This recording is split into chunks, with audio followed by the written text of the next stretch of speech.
Good afternoon. This is Danielle Klontz reporting live at Dean Park in Troy, Ohio.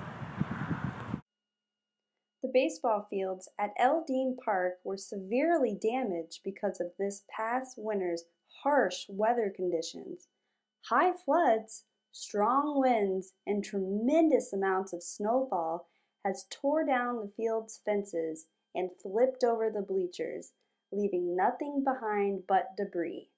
No comment or report has been made on when the fields will return to their original condition for the upcoming baseball season. This has been Danielle Klontz reporting live for WSU News.